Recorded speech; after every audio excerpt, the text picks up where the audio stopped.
महांगा निर्वाचन मंडल औश्लेश्वर निकटस्थ ऐतिहासिक पीठ दीक्षितपड़ा उत्कल दीपिकार प्रतिष्ठाता प्रख्यात सारस्वत स्रष्टा कर्मवीर गौरीशंकर राय प्रतिमूर्ति उन्मोचित होछि। प्रथित जसा क्रांतिकारी पुरुषों 186तम जन्म जयंती मुख्य अतिथि भाव विधायक शारदा प्रधान जोग देथिले।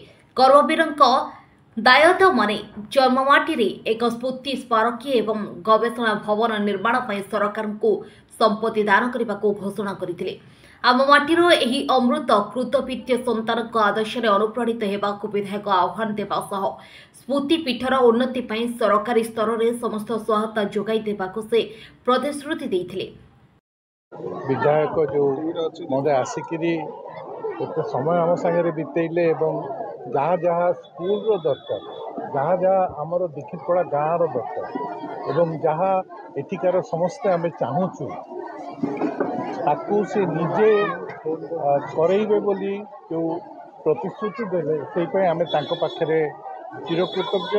आम आशा करुचु जे यही जगार यही भली आउरी एमती फंक्शन हम एवं संग्रहालय एवं लाइब्रेरी हेले आम गाँव आउरी भविष्य गौरीशंकर यहाँ नुह जे आमर यही थरे हो जाइए आउरी पिला पढ़े आउरी बड़ हे से माने गाँव ना उज्जवल करेंगे यही आशा करी धन्यवाद दूसरी आपण मैंने समस्ते आसचन।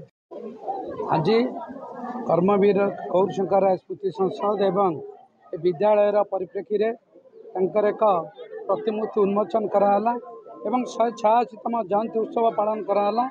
आज सबुठ गुरुत्वपूर्ण है जे तांकर दायात तांकर वंशज तांकर बासगृह को ओडिशा सरकार को दान करदेवे एवं सरकार ये गोटे संग्रहालय करके एक ओडिशार विभिन्न भाषा साहित्य संस्कृति जो माने बंचा चेष्टा करुँचे से गोटा पाठ पढ़े ये रिसर्च करेंगे से गोटा लाइब्रेरी खोल से परिवार को धन्यवाद दूची एवं अंचलवासी की सरपंच समिति सभ्य जिला परिषद को एटिकार बीओ महोदय को एडमिनिस्ट्रेट को एवं छात्र छात्री मानू ए ग्रामवासी मानू जहाँ प्रचेषार 186तम जयंती उत्सव पालन करा जी ओडिया भाषा को एवं ओडिशा का भाषा भित्तिक राज्य कर प्रचेषा जहाँ उत्कल दीपिकार पृष्ठपोषकों प्रतिमूर्ति उन्मोचन सह विभिन्न कार्यक्रम करुँच धन्यवाद दूँ।